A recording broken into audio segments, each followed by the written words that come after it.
काफी न्यूज हो गई, अब कुछ दूसरा देख लेते हैं। आप ही बताओ क्या लगाऊं?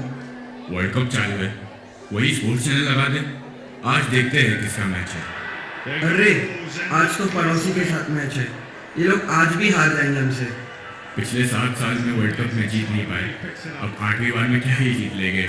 Grandpa, I got so many Pakistani friends in US. Why do you hate them?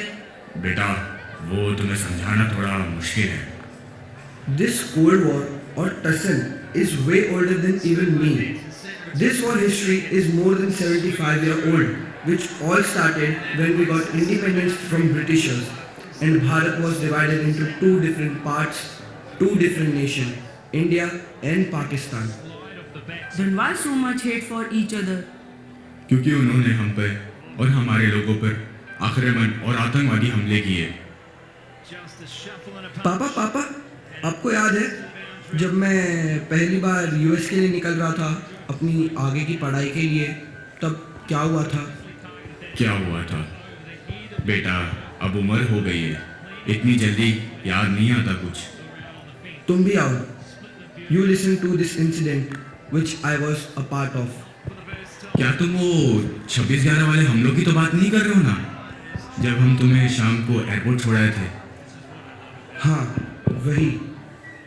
आपको वेव ऑफ करके मैं चेक इन करके अंदर तो चला आया और सारी फॉर्मेलिटीज़ करके बैठा ही था, तभी अनाउंसमेंट होने लगी।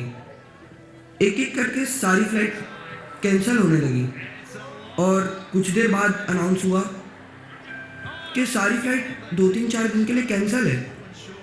हाँ वही, कुछ रात के 10 साढ़े 10 बजे ये सब शुरू हुआ। कुछ ही देर में सारे न्यूज़ चैनल पर खबरें आने लग गई यहाँ वहाँ से। कुछ घंटों के अंदर काफ़ी जगहों पे उन्होंने हमले किए। CSMT स्टेशन, नरीमन पॉइंट, ताज, सैन हॉस्पिटल वगैरह। यहाँ एयरपोर्ट पर न्यूज़ फ्लैश होते ही एकदम हड़कंप सी मच गई। सब अपने अपने घर या फिर होटल वापस जाने की कोशिश करने लगे। मैंने तुम्हें कॉल करने की कोशिश भी की, पर शायद सुरक्षा के कारण सारे नेटवर्क जाम कर दिए गए थे। मैंने भी आपसे बात करने की कोशिश की थी, पर आपका फ़ोन नहीं लग रहा था। फिर आखिर में बाहर का माहौल थोड़ा शांत होते ही पास ही अपने दोस्त के घर चला गया। भगवान की कृपा से मुझे 3 दिन के लिए अपने घर पर रुकाया, सदस्य की तरह मेरा ख्याल रखा। उन 2-3 दिनों में बहुत से लोगों की मौत हुई, हमारे देश की संपत्ति का नुकसान भी हुआ। सबसे ज़्यादा हमारे जवानों की कुर्बानी की वजह से हम उस परिस्थिति पर नियंत्रण पा सके। मुंबई पुलिस और भारतीय कमांडोज ने 3 दिन लगातार लड़ाई करते हुए एक एक करके सारे आतंकवादियों को मार दिया और कसाब जैसे आतंकवादियों को जिंदा पकड़ने में सफल भी रहे। 3 दिनों के लिए जैसे पूरी मुंबई और हम सब की ज़िंदगी थम सी गई।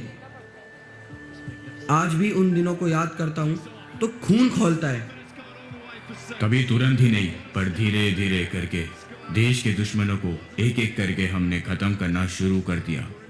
आज भारतीय सेना दुनिया में सबसे ताकतवर सेनाओं में से एक है।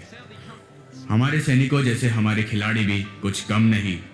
सेना जंग में उन्हें पछाड़ती है और हमारे खिलाड़ी मैदान में।